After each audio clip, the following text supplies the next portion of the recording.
नमस्कार दोस्तों, आज हम जानेंगे आयुर्वेदिक दवाओं के प्रभाव। दोस्तों, मैं ये बता देना चाहता हूँ कि आयुर्वेदिक दवाएं की कैटेगरी होती है।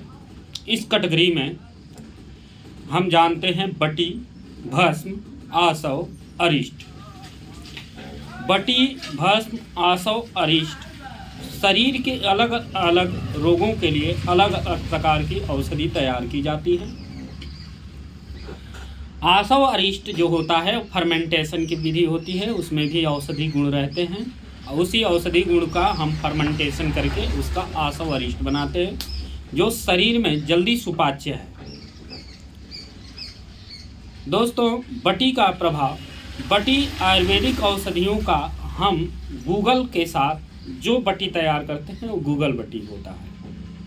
कुछ बटियों में भस्मों का प्रयोग किया जाता है, वो भी भस्म से जो बनी हुई होती है वो बटी होती है। दोस्तों, हमारे भस्म का भी प्रयोग किया जाता है।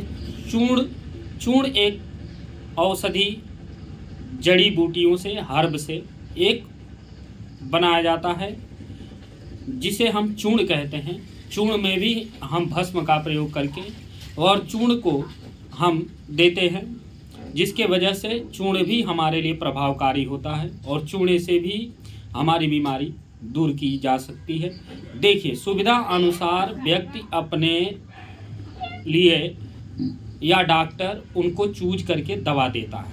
आवश्यकता पड़ने पर चूर्ण भी देगा, आवश्यकता पड़ने पर बटी भी देगा, आवश्यकता पड़ने पर आसव या अरिष्ट देगा।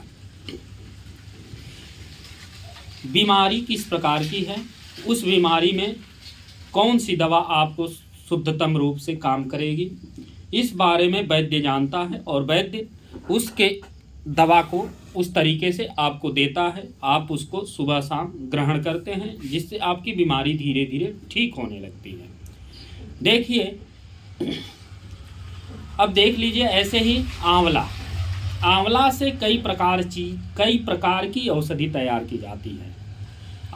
आंवल की रसायन, आंवला चूर्ण और आंवला एलोवेरा घृत, जिसे हम हलवा घिक्वार भी कहते हैं।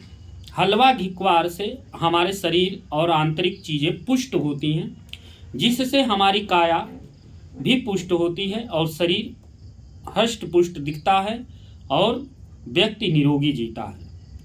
इसके साथ आंवला के बारे में एक समझा देते हैं। आंवला क्या है? आंवला एक प्रकार का अमृत है। वह अमृत रसायन है। उस रसायन का जो निरंतर सेवन करता है उसकी भी कायाकल्प हो जाती है। कई लोगों को आंवला सूट नहीं करता है। देखिए, उन व्यक्तियों को आंवला सूट नहीं करता है जो व्यक्ति ज़्यादा अम्लीयता से ग्रसित है। ज़्यादा अम्लीयता से ग्रसित व्यक्तियों को आंवला से परहेज रहना चाहिए, आंवला से दूरी बना के रखना चाहिए। पहले आयुर्वेदिक चिकित्सक से मिले और मिल करके हमें अपने आमलकी को शांत कर लें, यानी अपने एसिड को शांत कर लें। तब जा कर के हम किसी भी प्रकार से कोई भी चीज़, खट्टी चीज़ लें तो हमें अम्लीयता का शिकार ना होना पड़े और हम शुद्ध रूप से उस दवा का ग्रहण कर सकें। जिन व्यक्तियों को और भी हम बातें बता दें कि जैसे मान लीजिए कि हमें भस्म की दवा जो होती है बहुत कास्टली होती है, और भस्म जैसे स्वर्ण भस्म हुआ, रजत भस्म हुआ, इस प्रकार की जो भस्मों का प्रयोग करके डॉक्टर देते हैं दवा, वैद्य देते हैं दवा, तो वह दवा बहुत कास्टली आती है। लेकिन साधारण बटी का भी प्रयोग करा के वैद्य ठीक करता है, जो एक साधारण व्यक्ति भी ये साधारण बटियों से ठीक हो सकता है। बीमारी किस प्रकार की है, उस बीमारी को देखते हुए हम दवाओं का वैद्य या चिकित्सक उपयोग करके मरीज को ठीक कर देता है। इसलिए देखिए, ज़्यादा से ज़्यादा अंग्रेजी दवाओं का सेवन लोग करते हैं, अच्छी बात है। दवा का सेवन तत्कालिक प्रभाव के लिए हम अंग्रेजी दवा का सेवन कर सकते हैं, लेकिन वह बीमारी बनी ही रहती है और अंग्रेजी दवा खाते रहते हो तो एक बार अपने मन में विचार करें कि देखिए हमें आयुर्वेदिक चिकित्सक से भी परामर्श कर लें, जिसके वजह से जो बीमारी है वजह ही ख़त्म हो जाए। उस बीमारी की वजह आयुर्वेद खत्म कर देता है, क्योंकि आयुर्वेद मानता है कि वात पित्त कफज ये तीनों दोषों के कारण ही बीमारी आता है, और इसमें से कोई भी दोष आपके बढ़ घट जाए तो आपकी असंतुलित हो जाता है शरीर और आपको बीमारी लग जाती है।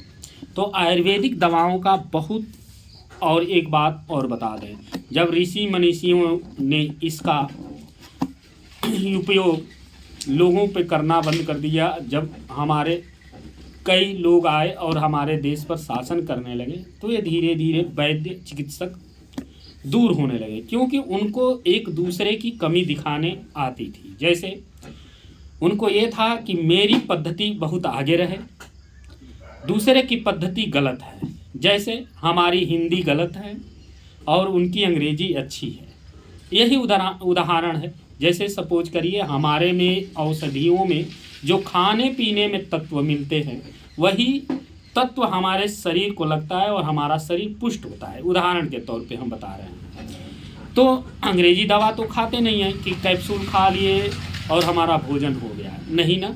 ऐसे ही हम भोजन लेते हैं और भोजन जब हमारे शरीर में जाता है तो हमारे आर्गन उसको अलग अलग भागों में तोड़ते हैं और अलग अलग की रासायनिक क्रिया होती है और हमारे शरीर में अलग अलग एसिड बनते हैं, अलग अलग प्रकार के हमारे शरीर में विटामिन मिनरल्स और जिस चीज़ की आवश्यकता होती है वो चीज़ें तैयार हो जाती है और हमारे शरीर को लगने लगती है। जो तत्व अंग्रेजी दवा में है वही तत्व आयुर्वेदिक दवा के हर्ब्स में भी है। इसका ये काम है कि आपके शरीर को बिना प्रभावित किए ठीक करती है, और अंग्रेजी दवा एक चीज़ ठीक करती है। देखिए बात को बुरा ना समझें, एक चीज़ ठीक होगी तो दूसरी चीज़ आएगी। जैसे दर्द की ही दवा खा लें तो लीवर किडनी पे इफेक्ट आएगा, लेकिन आयुर्वेद में दवा जो खाएंगे दर्द की या जिस चीज़ की भी दवा खाएंगे वह किसी भी अंग को प्रभावित नहीं करेगा, अंग आपके सुरक्षित रहेंगे। जब आप सुरक्षित रहेंगे तो आपका शरीर खुद ब खुद जब शक्तिशाली होने लगेगा तो बीमारी खत्म हो जाएगी। कमज़ोर व्यक्ति को ही बीमारी सताती है और कमज़ोर व्यक्ति ही सारे रोगों से ग्रसित रहता है। इसलिए कहते हैं कि अपने पद्धति को अपनाएं और अपने लोगों को समझें और अपनी शास्त्रों को समझें और शास्त्र अनुसार अपनी चिकित्सा करें। इससे लोग बहुत जल्दी ठीक हो जाते हैं। कोई भी पहले बीमारी लगती थी बुखार तो वह काढ़ा बना के पीता था, अब काढ़ा कोई जानता नहीं है, काढ़े में क्या मिलाना है ये भी नहीं जानता है। गुम का लोग नाम नहीं जानते, चिरैता जान लिए हैं। एक आध चीज़ जानने से नहीं होगा, काढ़ा भी कई तरीक़ों से बनाया जाता है। धीरे धीरे हम अपने वीडियो में डालते रहेंगे और वीडियो में एक एक चीज़ की जानकारी हम देते रहेंगे, जो हमें आता है वो बताते रहेंगे टूटी फूटी भाषाओं में, लेकिन आप स्वस्थ रहें, ये महत्व है। यही मेरा कहना है। धन्यवाद।